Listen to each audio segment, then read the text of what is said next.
Welcome to the Atomic Impact Podcast. I'm your host, Jason Osborn. And on this podcast, we interview successful business owners for them to share atomic, impactful lessons that they've learned throughout the course of their business and share them with us so that we can all learn together. As always, this show is sponsored by the LinkedIn Reverse Podcast Method, the new way established businesses are creating a reliable acquisition channel of conversations with their ideal prospects. We use this method to book 26 qualified leads and sales calls in 10 days without any ad spend, outreach, endless social media posting, or any of the old, ineffective, traditional marketing methods that everybody hates. To find out more, direct message me on LinkedIn to have a chat. That's Jason A. Osborn. The link to that will be in the show notes below. But on today's show, our special guest is Nick Musica. He's the owner of Nick Musica, providing executive coaching as well as organizational consulting. So, Nick, thank you so much for being on the show today. And I want to start off with a question that I always like to start off with, which is this. If you were somehow able to go back into time and start your business over, but knowing what you know now, what would you do different in the first 12 months? Oh, it's a really lovely question. Here's the trap. Here's the trap I think that I was in a lot of entrepreneurs find themselves in. You are accountable to absolutely no one other than yourself. And there's a whole lot of freedom in that and a whole lot of responsibility. And there's something, there's a term that I learned 10 plus years ago called this shiny penny syndrome. Yeah. Whatever it is that comes across is another great idea, right? Yeah. And what that effectively does is distracts you from what may be important sometimes. If you don't know what's important, if you don't know what you're building, if you don't know the values and how you want to spend your time. And if you do, if you know what you're building 100% and you have that vision, you have that dream, then all those other things are really easy uh, to ignore. Mm. But if you're more susceptible to the next thing for whatever reason, then you can find yourself creating things that may not be what you want, spending time with things that are just distracting. So if I had a magic time machine, I would be more intentional about what I was creating for myself. Yeah. Yeah. Are there some things that you've learned along the way that it's helped you to be aware of that penny syndrome around it? Because I know it's common, I think, for entrepreneurs. I think a lot of entrepreneurs, they get into it because they do have big ideas and goals and they see Yeah. all these things. So I think whether we're brand new or been established, I think most entrepreneurs feel that way. And so I'm always curious, like, how do people deal with that? I've learned kind of my own ways, but what have you found that's really helped you out? Yeah, for me specifically, it's setting the vision. I mean, it's standard. It's like it's business 101, right? Go find your favorite business book online and it's going to have something like this in there. What's the vision? What's the big thing we're going for? What's the mission? What are we doing today about it? And then let's break down our operational tasks by day, week, quarter, whatever suits your fancy to meet that mission that ultimately maps to the vision. And so here's the thing that shows up for entrepreneurs who like that, they get excited about the next thing coming in, right? Well, when I'm working with someone like that, it's okay. Well, we have two things we're working on. It's not a this or that situation because both of them are very real. But what is the direction we're going in today? And what openness do we need to keep available for ourselves tomorrow? And so there's an exercise I do with folks called polarities, where it's a this and that conversation. So there's openness, but there's systems. Mhm. So depending on where you lean into more, we'll start there. The pros of leaning into a system are what? We're consistent. We know what we're doing day in, day out. We know what to measure. When we lean into that a little too much, we fall below a threshold of productivity. And now we're feeling rigid. We're grinding. We're not open to new ideas. So then naturally, where do we want to go? And a little more openness. And so what does that give us? It gives us breath of fresh air into what we're doing. We're excited again, right? So there's this balance that comes through. And then when we're too open, we're distracted. everything sounds like a good idea, right? So there's this balance of where do we spend our time until it's not productive, and then where do we spend our time until it's not productive. So we're always being aware of what's most present for us for how we want to operate for what we ultimately want to create. Yeah. Yeah, I love that. Yeah. It's really interesting creating that vision. You're right. It's one of the most common things being told, but I don't think many people do that, or they do at the beginning, they don't revisit it, and then they allow themselves to get distracted all the time and then wonder why they're not actually moving forward, or there's complications, or they're stressed and burned out all the time. For sure, for sure. So the we were just talking sort of at the company operational level, but then at the individual level, when I'm working with folks on one-on-one coaching, there's a commitment statement. I'm a commitment to, and then whatever the individual is committed to. And so Mm, in coaching sessions, when something shows up, one of the questions that we can ask is, well, how does this relate to your commitment? So yeah. if the shiny penny came through, how does the shiny penny relate to your commitment? And either we're going to say, here's how it does, and there's a conversation around that, or we're going to go, actually, it doesn't. I don't know why I'm spending so much time thinking about it. Mm, yeah. Yeah, absolutely. Absolutely. Well, one of the other things that I always love to chat around is as you've grown your business and developed where you are now, what's been one of the biggest things that you've done to help grow the business in terms of lead generation, relationship led stuff that's not spammy, and just built a really strong business in the way you've done it. There is a lot of spammy, as you may notice. As soon as you put founder, CEO, whatever it may be in your LinkedIn, you will have so many solutions you never asked for hitting your box, right? Oh my God, so many on a Yeah. daily basis. Yeah. Um, and that's sort of, I hate to say that's sort of like a standard operating for marketing these days. I don't like it. No, I don't It's either. it's awful. It devalues the entire ecosystem of LinkedIn and anything else that you're part of. There are certainly some valid marketing tactics we should be doing that map to that vision, that strategy. What are we doing? How do we move that ball forward? SEO, paid search, social, if that's a thing for you, if your people are in those places and you want to do those things, get on camera, do Mm, those postings. That is all fair game. So to figure out, you got to put a certain amount of time into any tactic to get it to a level where it's going to generate something good enough to continue to invest in that tactic. However, yeah. the more that people go online, the more that AI becomes the default, and you post with an AI post, and then I respond with an AI post, right? Like we're not even, our bots are talking to each other. We're not talking to Yeah. each other, right? That's sort Yeah. of, that is certainly part of what's happening today. Um, I which brings us back to, why are we doing this to begin with? Why do we wake up in the morning? What are we building, and Yeah. who are we building it with, and who are we serving? Yeah.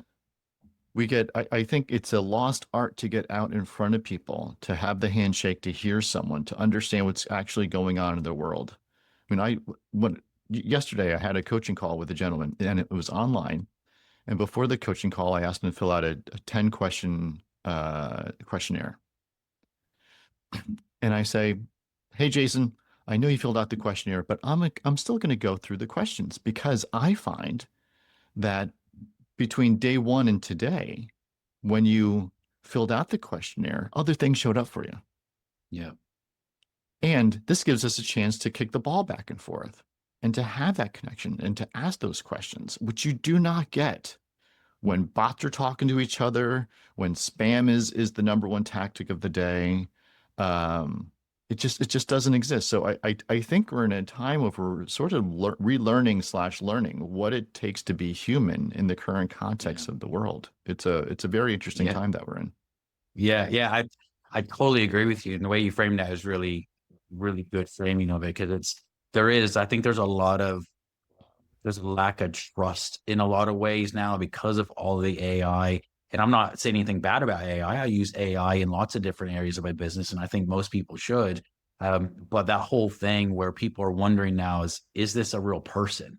And I agree with you coming back to that. Let's actually talk, have interaction. And there's a place for AI, but I think people are really missing that, which is interesting because AI hasn't been along for it's not been around for too long. So it's interesting to see already people are kind of like, what is this? The trust issue. So yeah, Totally, it's totally. Yeah, well, fascinating. it's been mainstreamed for what, 3 years ish, Yeah. Yeah. Yeah. right? Yeah. And Yeah. already we're having this visceral reaction of, oh my God, I can do all these things. Also, what actually is it doing? Right. Yeah. And there are very good solutions using AI out there to your Yeah. point, Yeah. like a spot Absolutely. on, great. But the noise of it's going to do things, the ratio of noise of it can do things to actually what it does that's productive.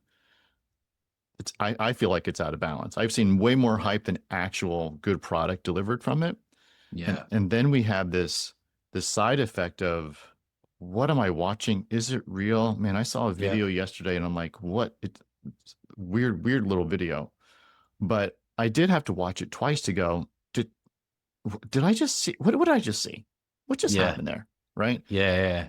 But if it was just part of the feed that I was trying to get my information from, there would have been a chance I would have taken it for face value. Yep. Yeah, exactly. Exactly. Well, one of the other things I like to ask Nick is things around the challenges we've had in business. And the reason why I like to ask this is because as entrepreneurs, we know we all go through things. It can be very lonely in that process. We think we're the only ones that are going through it, which we're not, but it can feel that way. And so I like to talk about it to normalize these things and we can all Sure. learn from each other. So, having said that, what's the number one biggest challenge that you face so far in your business? And it can be in any area of the business. And what's the lesson that you learned from that? Yeah, I got really good at coveting, Jason. Okay. I got really good at it. So like I started my business in September of 2019, working as a solopreneur, working from home. And COVID was sort of it, like there was conversation, but we didn't have a word for it at this point, right? And then Yeah. what was it, March maybe? Now COVID Mm, is a word. And mm, I'm looking at the world going, oh my goodness, you're gonna be doing what I've been doing for the past few months. That's an adjustment. Right? mm, That's gonna and now I see the news is echoing the things that I felt mm, for months. And and then and then COVID is over. But I got really good at at the coping mechanism of being a solopreneur in front of my computer, not having to go outside a lot, having these conversations a lot, and I had to keep the business mm. going. Yeah. But that human connection of going outside and rekindling that social aspect of things was way less than it was before COVID. Way less. Yeah. And that is not good for mental health. That is not good for community. That is not good for a lot of things.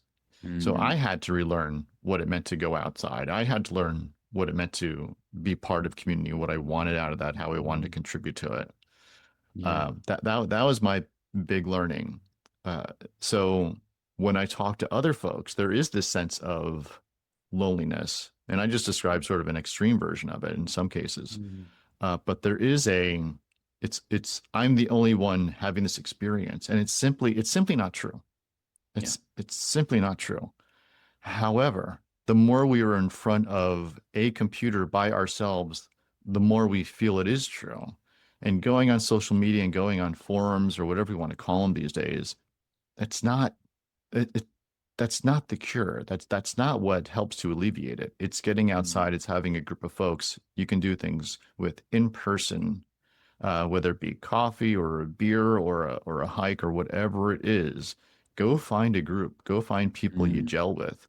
And it may yeah. take a few times, but you got to get outside and interact with people and be out in the world. Yeah. Totally agree with you, man. Absolutely. It's one of those undervalued things I think people just don't understand. But that's yeah, absolutely, totally. Well, if you look at the next, say, 2 to 3 years of the business, what are your goals with the business? What would you like to achieve? Yeah, I'm looking to have the biggest impact that I can with what I'm doing. So coaching and operational consulting. Sometimes I'm working with folks one-on-one. Sometimes I'm working with their teams. but where I can have the biggest impact. Because here's what happens. Folks are building the best they can as fast as they can. And a lot of sometimes I'm talking to folks and like, it's $1 million top line. Sometimes I'm talking to folks and it's $30 million top line. Like it's a range of monetary success. But here's the thing that I see consistently, regardless of who I'm talking to, regardless of domain, regardless of money, is they grow the business to X and then they start spinning in X. And what we have done that got us here just is not pushing us out here anymore. Yeah. Whether it's how the CEO or the founder operates, whether it's how the team's operating, whether it's the structure that we think we have that maybe we don't have, levels of communication, decision-making, whatever it is sort of stops working. And some people get very, very frustrated. I was talking to a gentleman a couple months ago. He's at retirement age. He's doing 5 jobs. He's working days, nights, weekends, and he wants to take money out of the company when he retires. How is that going to work? How's that going to work? Right? Who's going to go, I'll take that job. I'll step in working those hours and those 5 jobs. One is probably impossible to replace that. There's so much historical information with that individual. Yeah. So to work with folks who have the potential to solve the problems at, I'm making up the numbers, at $5 million, because once we solve the problems at 5, we're now on our way to solving the problems that are going to show up for 10. It's not perfect math, but we are solving we're solving future problems because we're working on leadership architecture that's going to set us up for a good time. Yeah. The problem is when folks are suffering in what they created over here, this is the suffering they know. And over here, to move through your operating system internally or system or yourself, it is uncomfortable. There's something there that has to shift, and it will get a little bit worse before it gets better. But the point is it gets better. So working with those folks over the next 2 to 3 years and longer is what I'm looking forward to doing, because they're in the position that they built something wonderful, but now it's sort of stalled. So how do we get a phase 2 out of it? How do we break through the static and the lack of motion to use what we learned to move us in a better direction, get rid of what we don't need, and start to double that revenue? Yeah, absolutely. Yeah, that's amazing, man. Well, for people that are wanting to get in touch with you and actually learn more about that, or if they feel like it can help you, what's the best way for them to do that, Nick? You can hit me up on LinkedIn. First name Nick, last name Musica, Musica. You can also go to nickmusica.com. If you have a large organization with a team, there is a leadership assessment on the website. Feel free to take that. It'll give you a sense of what's working for you today and what maybe not be working for you to help scale that company. Amazing. Well, I definitely recommend everyone checking out Nick on the different links that he just mentioned there. So Nick, thank you so much for being on the show and just sharing your experiences and wisdom and learnings for everything that you've been through in business as well. I know it'll help a lot of people. So thank you so much for taking the time out to being on the podcast today. And as a reminder for everyone listening, this show is sponsored by the LinkedIn Rebirth Podcast Method, the new way established businesses are creating a reliable acquisition channel of conversations with their ideal prospects that doesn't rely on any of the old, traditional, ineffective marketing methods that everybody hates. We just talked about those a little bit earlier as well that Nick brought up. So if you want more information on that, send me a direct message on LinkedIn. Let's have a chat. And until next episode, stay inspired.